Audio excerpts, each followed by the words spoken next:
Thank you very much for coming today. My name is Mike Natonski. I'm the CEO of JINSA, Institutions to National Security Affairs. We're here to have a really special event, and we're glad to have everyone here, as well as members, including members of the press. We thought during last summer, during the Gaza war between Israel and Hamas, that what was going on there in that conflict had lessons for the United States. That was our view in consultation with former U.S. military folks. Now, as many of you know, have been in the organization. If you haven't been to an event of ours, since it was founded in 1976, it's a pro-U.S. defense organization. We've been doing a lot with the U.S. military and members of the U.S. military, including a lot of retired generals and admirals for many years. So we thought in our consultation with some of the generals, it would be very useful for former senior military folks to do a study of the Gaza conflict last summer, and what are the lessons that we could learn for the United States. So we have 5 very distinguished members of the task force, and we have 2 very distinguished advisors, and I'll introduce them quickly. We have 5 of those people right here today. Chairing the task force is General Chuck Wald, who's on my right. Chuck is, his last commander was former Deputy Commander of the United States European Command. He's also headed the Air Command, the air attack at the beginning of the Afghanistan War.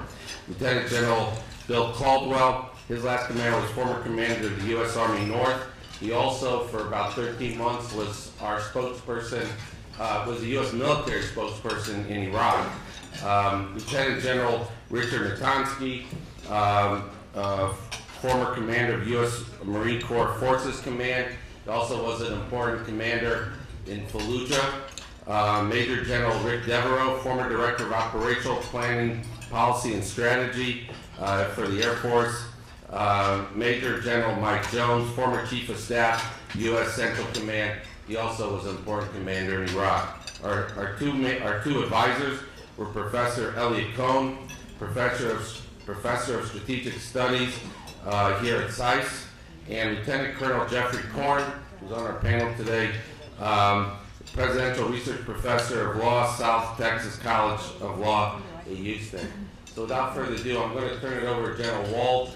The way we're going to do it, each of them are going to speak a few minutes, and then we ask everyone their index cards, as you can see on all the tables. If you have any questions, when we get to the Q&A, which I'll moderate, please write down the questions. People will pick them up, and then we'll ask a select group of questions to the generals. So again, thank you very much, and I think you'll find the discussion. I'll add one more thing till we get to the discussion. We have handed out, many of you have, I guess, on your tables or at your door, initial drafts of the report. You could also find it on our website at jinsa.org. All right, General Wald, please. Thank you, Mike. I hope you can all hear me, but first of all, I'd like to compliment Mike Natonski and his staff at JINSA for the great job they did of both setting up the trip, coordinating with individuals who we saw on the trip, and then working to get this report put together. So great job there. I'd like to tell you all thank you for taking time today. A couple of really good friends of that is General Dave Devereaux, a dear friend of mine, Dave. Thanks for being there. Guys, Wald, Colin worked with you before. I'm sure there's others out there, but it's good to have some former colleagues there. So our intent, as Mike mentioned, was to take a look at the 50-day conflict. And by the way, many of you are very familiar with this, but some aren't. In Israeli terms, 50 days is a long war. I mean, everything is compressed and really a lot different from the standpoint of distances, the strategic depth, the time, the tolerance of the international community, which is a big part of this. We'll talk about that a little bit. And so the 50-day war to them is a long time.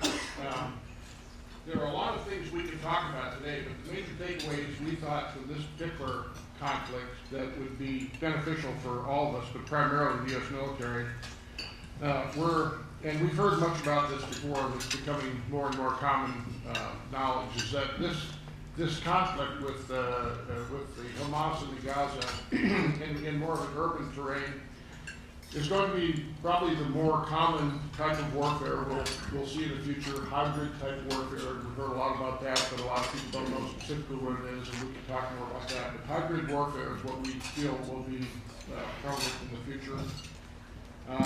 Non-state actors in this case, even though Hamas is technically the government there, the fact that somebody of the sophistication of Hamas could develop low-tech solutions for very high-tech adversaries, in this case the Israelis.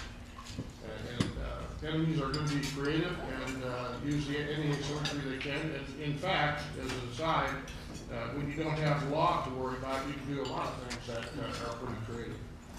Third, I think the IDF, the Israeli Defense Force, their efforts to avoid civilian casualties were ironically beyond the call of, I think, reasonable in a way. They were very, very, very civilian casualty aware.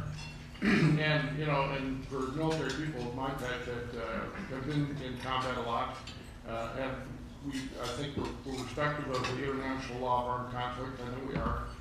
The fact that you would go so far overboard that you almost put your own soldiers in jeopardy is an issue that we can all contend with.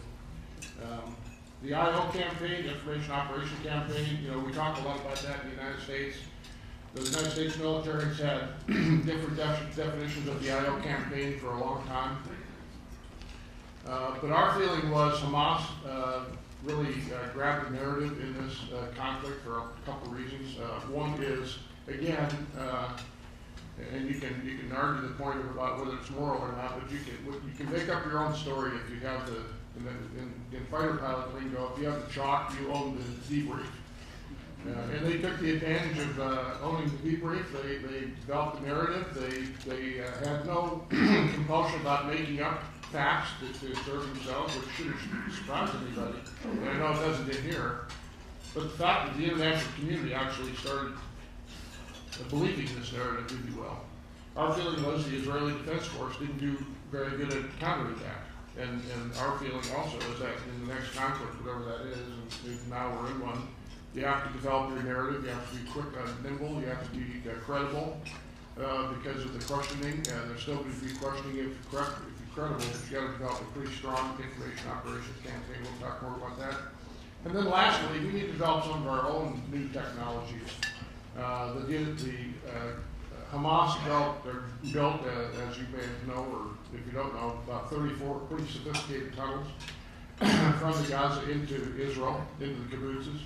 The issue was they were going to try to use these tunnels to get inside the farming areas of the Israeli citizens, kidnap them, take them back in, and the kidnapping issue is a big deal.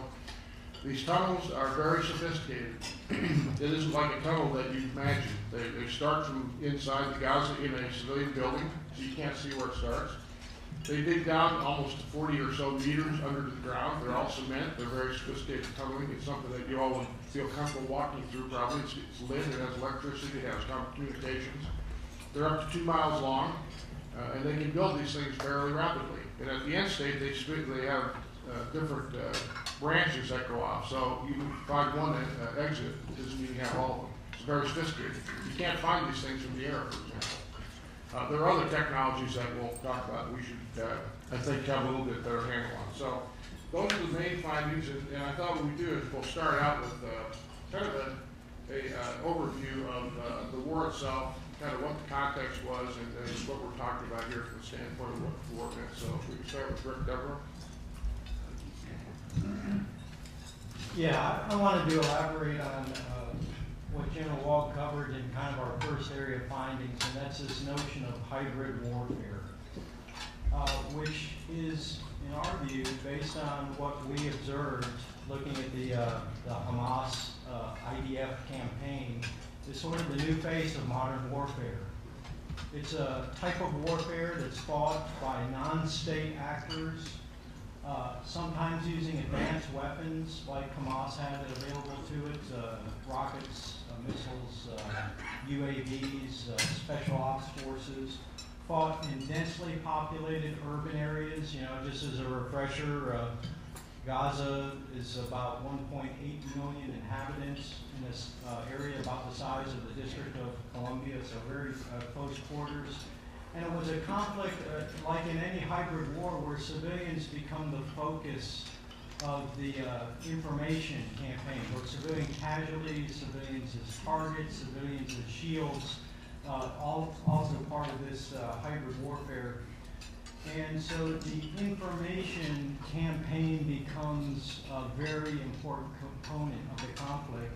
And as we'll talk further about, interpretations of the law of armed conflict and how an adversary can use those against an opponent. So all those factors were sort of in play, and we believe will continue to be in play for our U.S. military as we face these non-state actors in the future. ISIS, for instance, fits some of the parameters of this hybrid warfare that more and more that we'll be embarking on.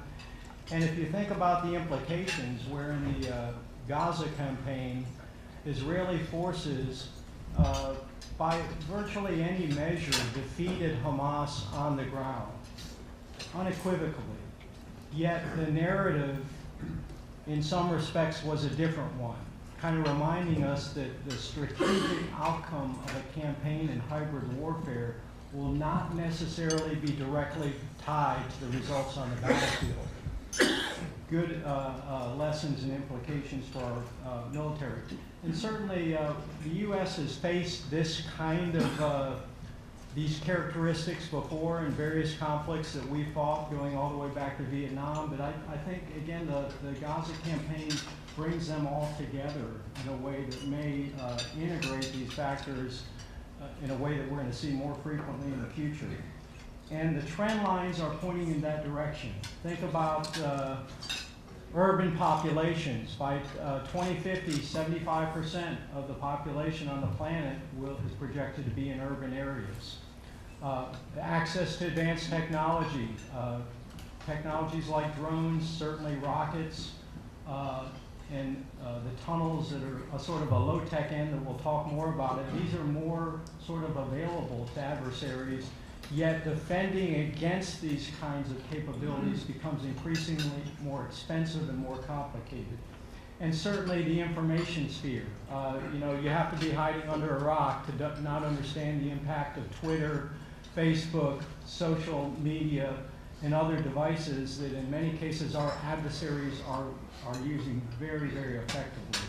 So as we step back from the conflict, we really saw this sort of notion of hybrid, unrestricted warfare really playing out in the Gaza campaign in ways that we think will have grave implications for our military. Thank you, Rick. Next, we'll have Professor Korn talk about the law of armed conflict, which is, in this case, from a former military person. We learned in our growing up in the military is that the rules of engagement, the law is the law. Follow it, and morality is an issue. That's how the Western world, I think, thinks of conflict. In this case, it was probably distorted, and I think the professor can talk deeply about that. Thank you, sir, and thanks to all of the members of the working group. First, I'd like to emphasize the fact that when I was first asked to participate in the role of a legal advisor, I was really excited about the fact that this was going to be a report written by warfighting commanders on the challenges associated with fighting these type of hybrid enemies.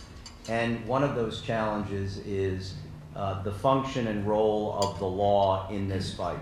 And I think that's an important point to start out with, that ultimately this is the domain of commanders, not necessarily lawyers. Lawyers contribute by guiding commanders through complex legal questions, but ultimately what we're talking about here is the application of national combat power to achieve a strategic objective, and that's war, and war is the business of warfighters. And this report, I think, does a remarkable job of highlighting how when you confront an enemy who views your compliance with the law or your commitment to comply with the law as a tactical and strategic enabler for its own objectives, that it creates an immense challenge in compliance.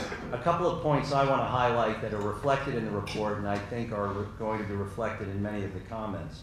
The first is that this domain of images related to conflict has in many ways distorted the proper understanding of the law. there's a perception that the law of armed conflict, the historic body of international law that regulates the conduct of hostilities and war, somehow imposes on military commanders an obligation to prevent civilian casualties. In fact, what it imposes on commanders is an obligation to mitigate risk through feasible measures designed for that purpose. And in that regard, I think one of the points that the report highlights, which has been unfortunately lost on in the wider discourse, is that process matters. The process of making an effort to comply with the law is an indication of the good faith commitment to the law by the parties to the conflict. And on that score, the outcome seems relatively clear. There is evidence reflected in the report of two sides to a conflict, one side making significant effort, sometimes beyond what's required by the law, to mitigate the risk to civilian populations, and the other side actually trying to increase the risk to the civilian population in order to gain a strategic advantage in the international public domain and a tactical advantage by making it more difficult for their enemy to employ their power to bring about the objective they seek to achieve. So I think the most important legal aspect of the report is that the law has to be properly understood, properly analyzed, and properly explained, or else it will have a distorting effect on the function of military force, which is to bring about the prompt submission of the enemy. War is not supposed to be a fair fight. Nations unleash their military power in order to achieve objectives efficiently and effectively within the framework of the law. Now, the report also indicates the very significant efforts that the members of the Commission were able to observe and assess on the part of the IDF to implement the law in good faith, beginning with training, going through the deliberate targeting process, and even in the time-sensitive attack decisions, making efforts to mitigate the risk to the civilian population. And that leads to another important aspect of this discourse. The question that should be asked when there are civilian casualties in war is not what caused them. What causes civilian casualties in war is combat, and combat in proximity to civilians. And as General Devereaux indicated, the reality is that that's the most likely scenario that U.S. military forces and many other military forces are going to confront in the coming decades, is having to engage in combat with enemies in densely populated areas. The real question is not causation, it's responsibility. If there are civilian casualties, destruction of civilian property, and civilian suffering in generally, if it was unnecessary, who bears responsibility for that unnecessary suffering? And that is going to be dictated by looking at compliance or non-compliance with the law. So on one side, where you have efforts to warn, to evacuate, to select timing of attack and weapons for the use in attack that mitigate the risk of the civilian population, and you're trying to do this in an environment where the enemy is deliberately locating its most vital assets at the most protected civilian sites, it reveals to you where responsibility should be allocated for the consequence of those attacks. And focusing on responsibility instead of just general causation will have a positive effect on assessing compliance with the law. Because compliance with the law, particularly in the conduct of hostilities, has to be assessed based on what decision makers knew at the time they made their decision. It cannot be effects-based condemnation.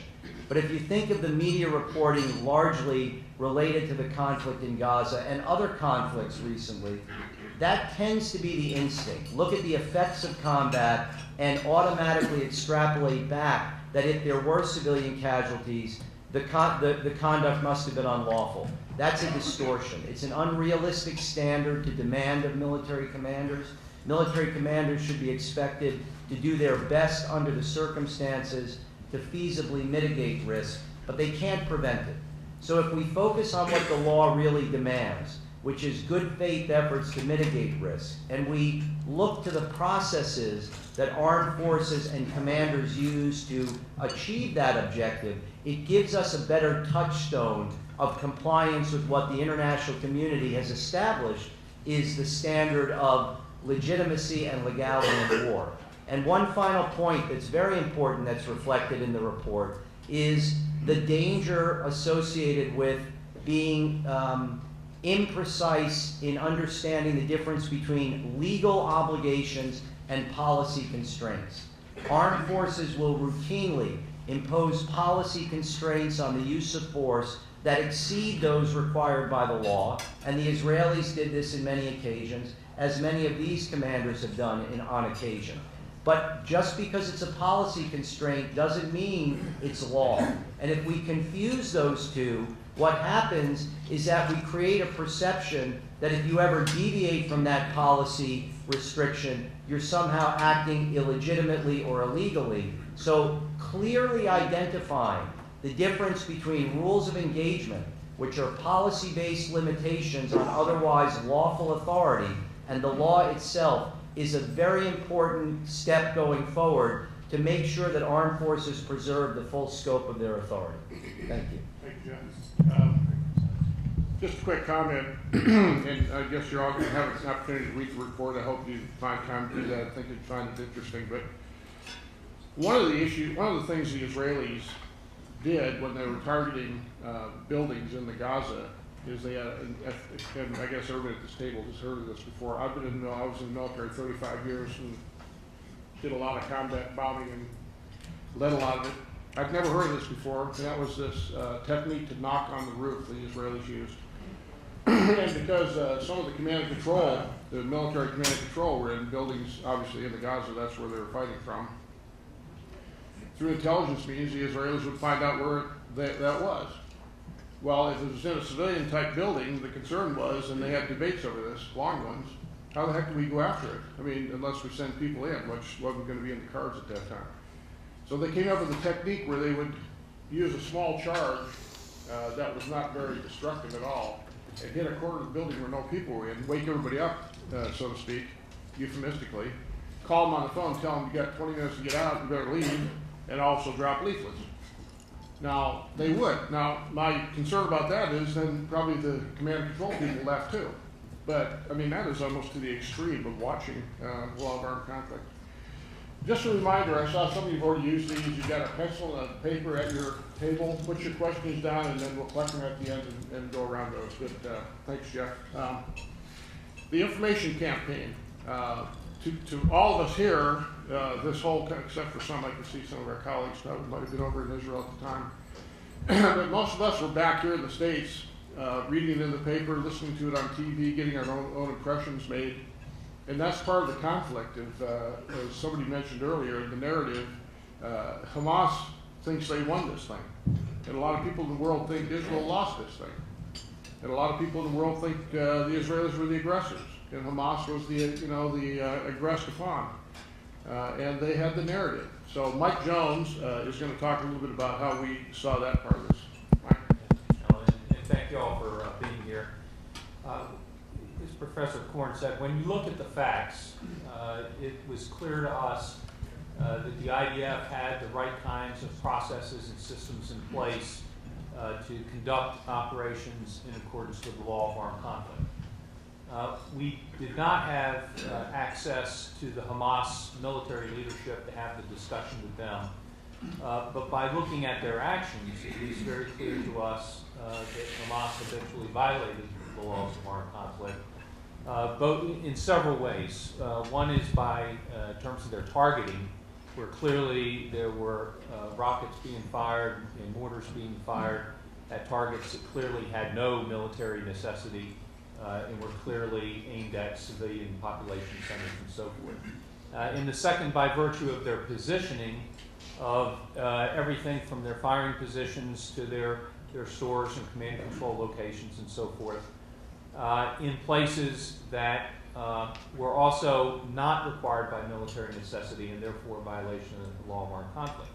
So it was ironic that while successful tactically in accomplishing their objectives, and that was for the Israelis getting a ceasefire where you had a reduction in the rocket fire back to the normal state of affairs, I guess, and destruction of the tunnels that were being used to infiltrate into Israel, that they achieved their tactical objectives.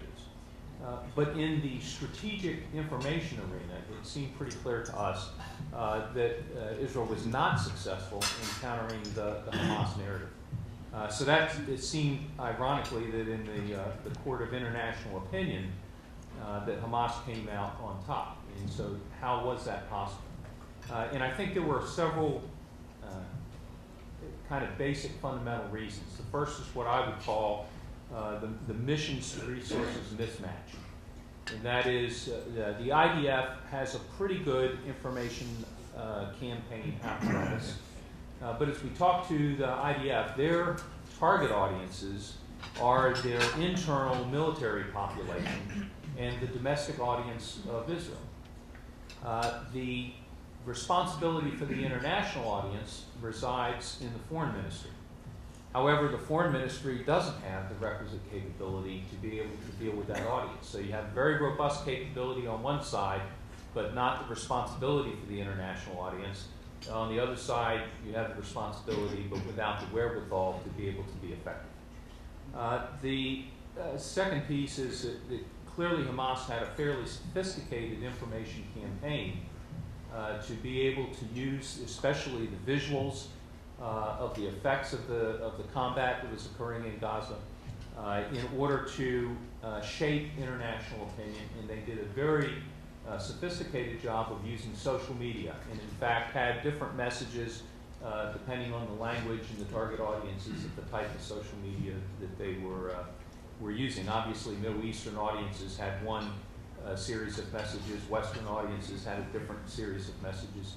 Again, in order to try to achieve their aims. And it was interesting to me that it was almost as if the IDF was fighting a combat campaign with a supporting information effort.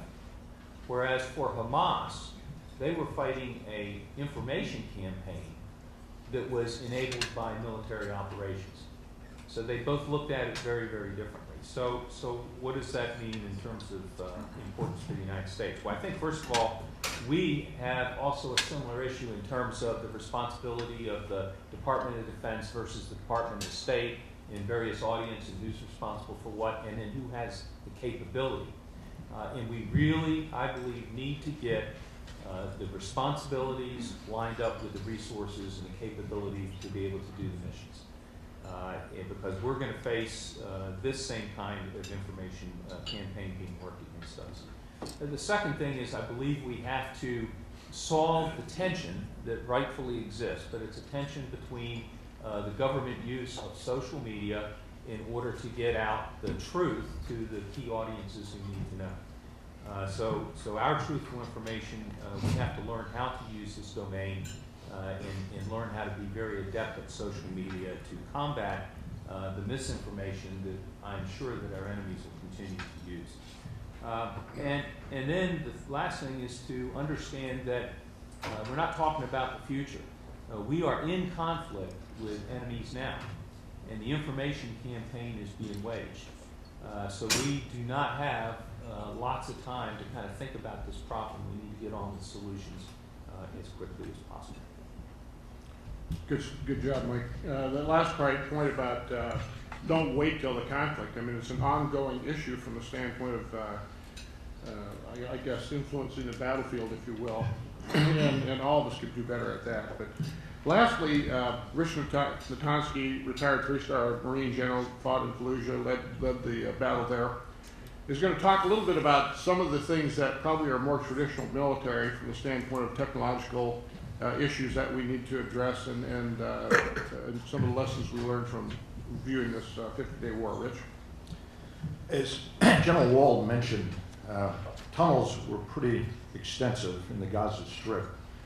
We've talked for years about a land, a sea, and an air domain, and recently we've talked about the cyber domain. Well, we saw in the Gaza conflict a subterranean domain where Hamas was actually operating underground, doing command and control, resupply, conducting offensive operations, all from underground in an extensive and sophisticated system. This helped defeat the Israeli overhead surveillance, which essentially negated it. This is a challenge we face on our southern border in the United States. One of our findings was we really will see this in the future because it's a poor man's way to defeat the technologies of a sophisticated military. So we need systems that, one, can detect tunnels that can be as deep as 90 or more feet, and also destroy tunnels. It's not as easy to destroy a tunnel that's reinforced that it may seem. This was one of our findings. Another one was unmanned aerial vehicles or drones. We've seen a lot in the news about the proliferation of drones in the United States. One of the greatest fears during the Super Bowl was for someone to use a drone to attack the people watching the game. Amazon talks about delivering packages with drones. Well, can you imagine putting a bomb on a drone and delivering that? Well, Hamas actually did that. They launched a UAV into Israel that was shot down, but it was shot down with a Patriot missile.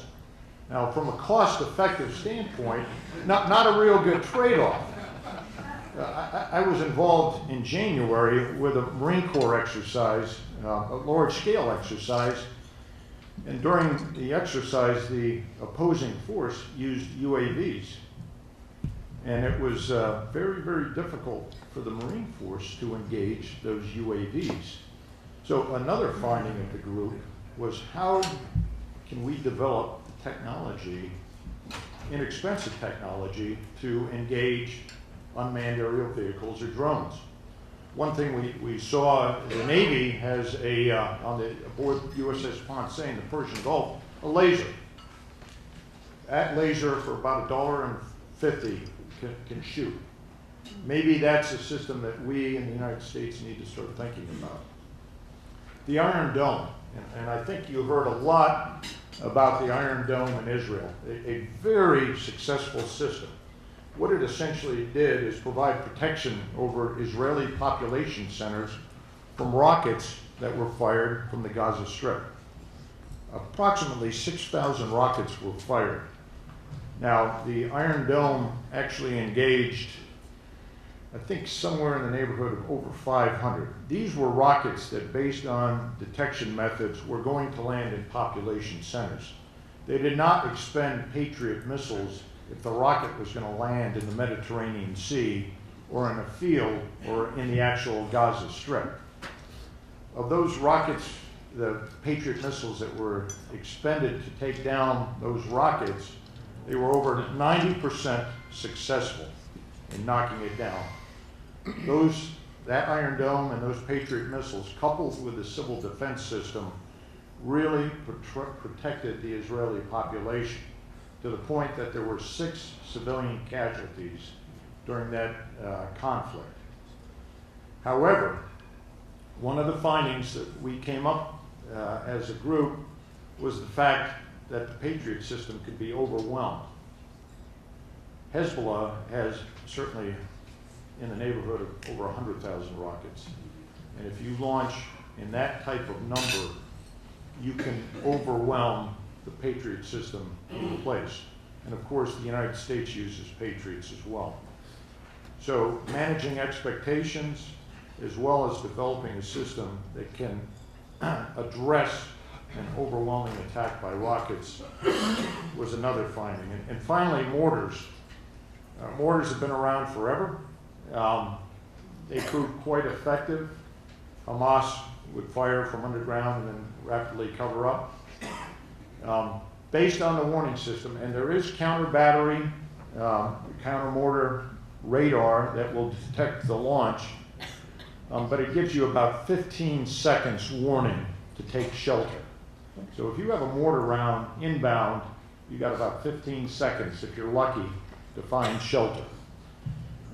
We think, along with the ability to detect the mortars, is there a technology, and it may be Star Wars technology, but to knock a mortar round out while it's in its time of flight, which is very short. But that is another technology I think we in America have to address as we take our lessons learned from the Gaza conflict. So that concludes. Thank you, Rich. I mean, so kind of just a real quick synopsis. Really 4 major areas. Hybrid war, it's been used a lot, you received in the newspaper. But there is a truth to the fact that we're in the 21st century, we're facing a different kind of, excuse me, both threat and enemy and type of warfare, and people will adjust. I mean, the enemies adjust to the asymmetries. 2 is the whole issue of the law of armed conflict. And it's interesting to me, again, all of us learn different things as we go places. I mean, we grew up in the United States military with the law of armed conflict, rules of engagement, morality, and warfare is being pounded into our head for good reason. And the Israelis have lived with that too. They were actually disadvantaged by a organization taking advantage of it or avoiding the law of armed conflict and getting away with it in international court, or not opinion, not court, sorry, Judge. Information operations is not, we've known this for a long time. We've talked about it in our military career, but again, unbelievably huge issue in this case. And like Mike Jones said, Hamas won the information war on this in this case. In our estimation, they didn't win the war, but they won the international opinion. And then lastly, as Rich mentioned, this technological issue where any adversary is going to try to figure out asymmetries. And in this case, they're moving pretty rapidly to counter what is obviously a Western technological advantage in almost every area. And we're going to have to be nimble enough to address those. So, Mike? All right, thanks, General. Just 2 points before I start asking some questions, because I forgot to mention my introduction. Excuse me. One is I forgot to explain the logistics, which is that we brought the team to Israel, where they met Israeli civilian and military officials. They also met UN and also Palestinian officials. Their report is based on those conversations, as well as analysis of primary and secondary research. So, and I wanted to just say, I forgot to add it on a personal level. As you can see, we thought having, putting together very senior military officers who have been in battle, prepared for battle, would be the best judge of kind of these issues. And they've served our country honorably for many decades, and it was an honor to work with them in my small capacity, so I want to thank them very much for all their service. So, thank you.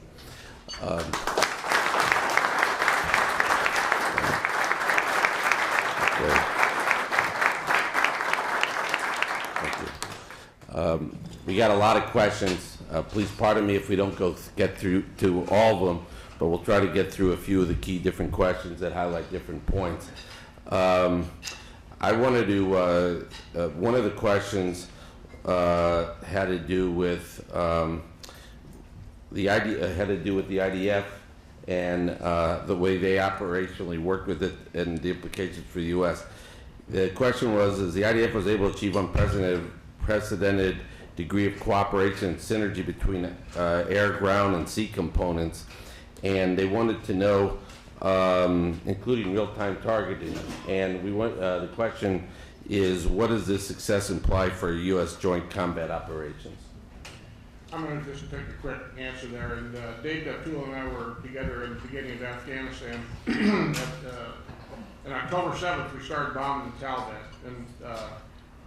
And I was the supported commander of that. At that time, I had a 3-star Navy Admiral Willie Moore over at Bahrain. He was the head of the naval forces in the area. He had 2 carriers. The Marine component was back at Tampa, but he was part of the team. The JSOC commander was a guy named Del Daly at Special Ops, and the Army commander was a guy named P.T. Mikulchek. The night before we started bombing, they all called me and said, I just want you to know that every force I have is yours. Do whatever you want to with them. Now that doesn't ever often happen, right? And the reason I bring that up is because of expediency. Everybody there knew that, first of all, we had the same objective. We had been attacked a couple weeks earlier, 9/11. The United States was totally together on this thing. It's probably the last time our country has been in agreement over one issue since before that and after that I can think of. And I think the Israelis, my impression is they, just like every other service, there's conflicts, but when you get down to combat, you're gonna work together as a combined forces issue. So I'm not a bit surprised that the Israelis would be very cooperative and work together and understand the fact that every element has a part to play. So I don't know if somebody else wants to comment on that. Okay. Another question was, it's probably Professor Korn could address best, but all of them. Could you discuss the involvement of the Israeli equivalent of JAG in the Gaza operation? Well, for full disclosure, I was not part of the site visit with the generals, although I did just recently return from a trip to Israel where I participated in the first ever conference hosted by the IDF Military Advocate General's Department. The MAG is the IDF version of the JAG. I've studied with IDF MAG officers. I'm very close friends with a number of them. And the IDF, in very similar fashion to the United States military, has made a very significant commitment to ensuring that qualified military legal advisors are integrated into both the training process and what we would call the deliberate targeting process. So in battle, not all of your targeting decisions can go through a deliberation process, particularly when you're engaged in close combat with an enemy. But you can prepare your soldiers, your warriors for those very difficult judgments through the training and development process. You can emphasize your commitment to the law through investigations and, where appropriate, disciplinary measures against subordinates who don't follow the rules. And in the deliberate targeting process, you can make sure that the target decisions are vetted through a command process that includes legal advice. And in my estimation, the IDF their efforts to do this mirror those of any what I would call advanced military in the world: United States, United Kingdom, the Dutch, the French, the Germans, etc. This is a common trend, and it's an important trend, but it's also very important to recognize that they also recognize that ultimately commanders have to make very difficult decisions, and they have a certain margin of appreciation. That's not remarkable. That's what the law provides, because the standard that those Israeli lawyers are demanding of their commanders is reasonable judgment under the circumstances. And I think they've done a very fine job in integrating legal advice and law into the target decision-making process. General Jones, you wanted to...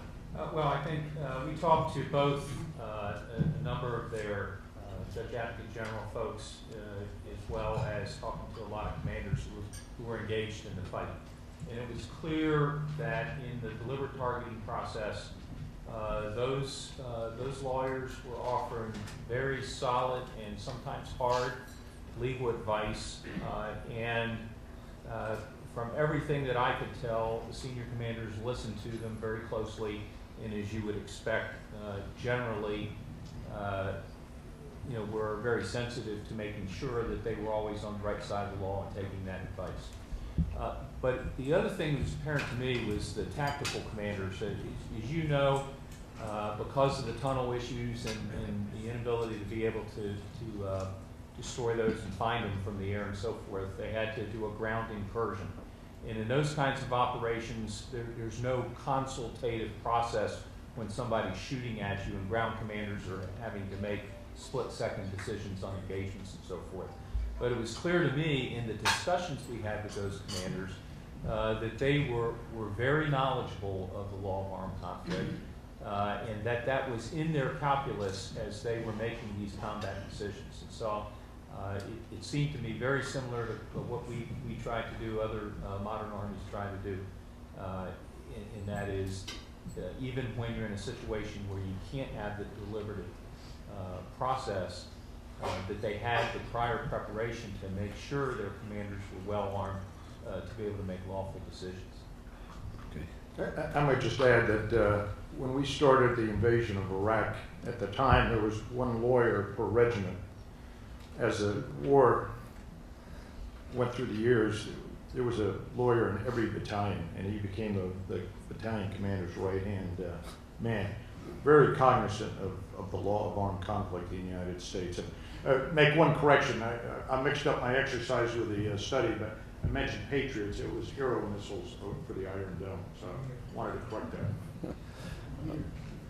Let me just make a comment on both those.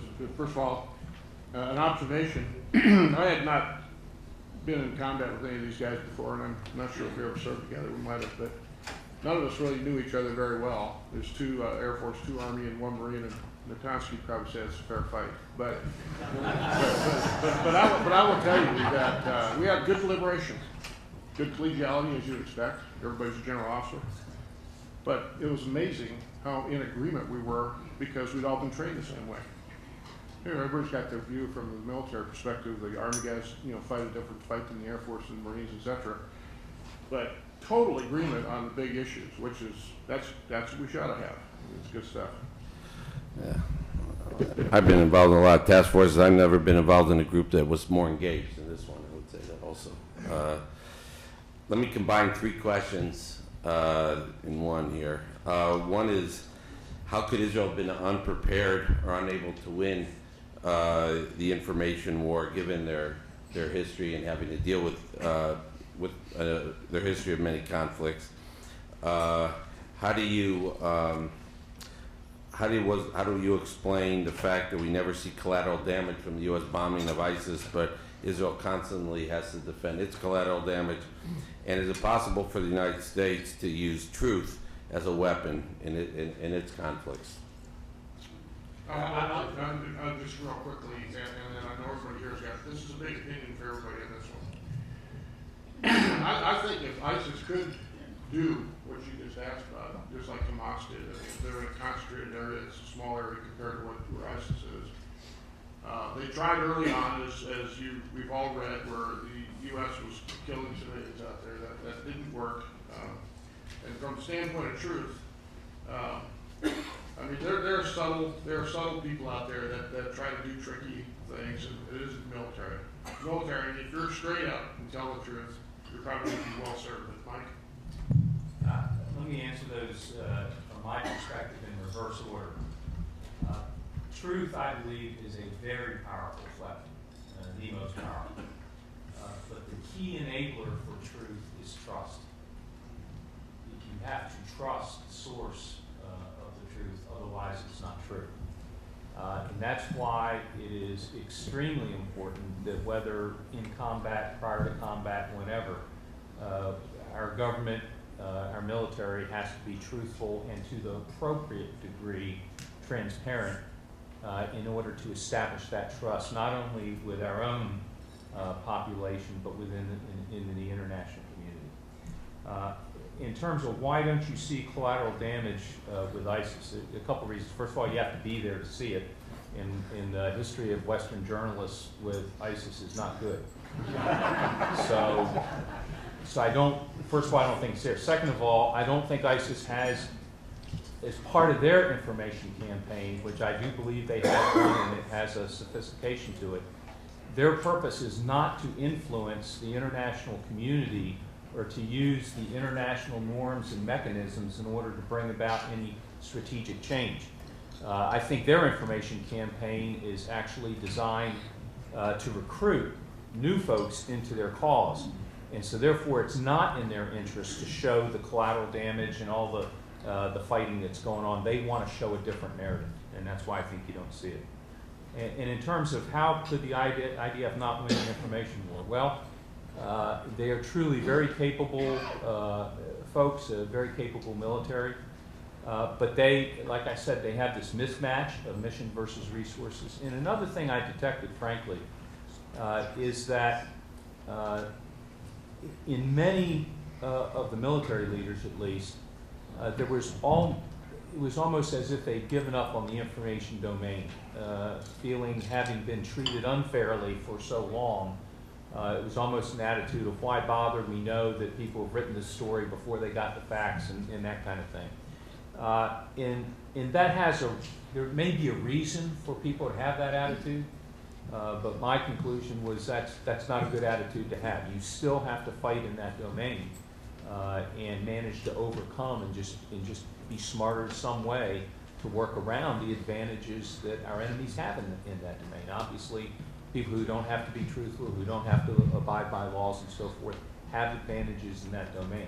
But we still have to overcome them. There's a whole bunch of issues here, but one last point, and that is, for the Western fight against ISIS, there isn't any end game time frame. Remember, we mentioned earlier, Israel, 50 days is a long time for a conflict for Israel, long time. I didn't get a sense of that until we were over there talking to them about it. There's been a lot of criticism about the West for not having more bombing sorties flown. Why don't you fly more bombing sorties? Just get it over with. And without giving away information, the targets that the U.S., the West is going after and against ISIS are really, really, really, for sure, not going to have collateral damage. I mean, they are so careful right now, it's almost, part of it may be the fact of what happened in Gaza. But the other part is, I don't think there's any timetable to get this over with. My feeling is we're going to be doing ISIS-type things for the rest of our life. But there's a big difference. You know, you don't have people right across. When we're in Israel, we're driving down the road and you can look into Gaza and they've got people that could fire rockets at you. Right? I mean, that's not the way it is for the West. Nobody in here is over in Syria. There isn't any political pressure to get this thing done. Following up on that, Chuck, do you think Israeli, or does anyone feel Israeli restraint was constructive or counterproductive, and what is it? And does the U.S. want to be held to the same standard that the Israelis set for themselves? I think Rick or Rich, either one haven't said anything here. Once you guys, I think we'd all agree.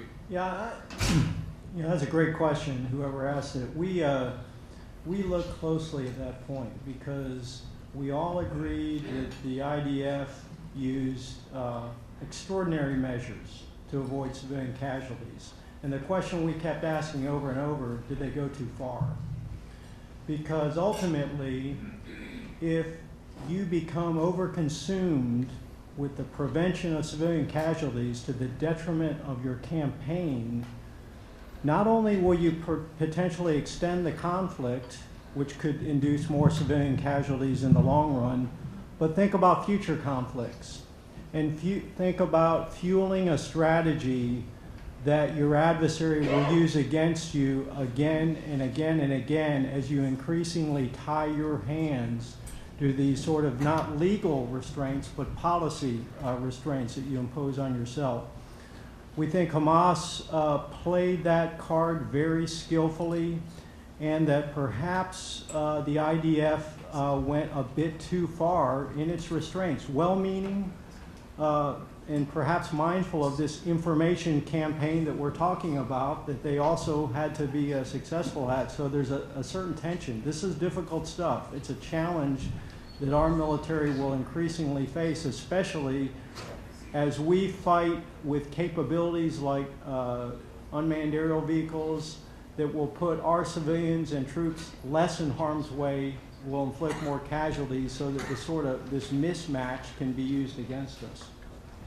Rich? I think the real danger you see is that in the future, human shields may be a way to prevent the enemy, could be us, from targeting certain targets. Hamas used every protected structure imaginable, whether it was a mosque, a hospital, a UN school. I think one of our, go back to findings, was we really need to educate the public and the media on the law of armed conflict. You do have the right of self-defense, and there are times when you are going to target structures and there are going to be civilian casualties. But if you don't target structures because of human shields and the fact that the enemy is actually using the civilian populace to deter or prevent you from targeting things, it's going to cause you a much greater challenge in the future. And I think that's why it's so important that we do let people, and Professor Korn talk to this better than I can, but understanding the law of armed conflict and how, in effect, you can attack military targets where there may be some collateral damage as long as it's not excessive. Professor Korn, I might ask you to chime in a little there. Yeah, thanks, sir. Look, that last point is so essential. The term that the general used was excessive, not disproportionate. We talk about a proportionality rule generally, and there certainly is this general notion of proportionality in war, but the legal test is whether or not the anticipated civilian harm will be excessive in comparison with the legitimate military advantage the commander will gain from conducting that test. That's a deliberately high standard to reach before an attack is prohibited. And I think that a lot of the commentary you hear is in fact a consequence of failing to distinguish cause from responsibility, right? Civilian casualties are almost an inevitable consequence of war, particularly in a densely populated urban environment.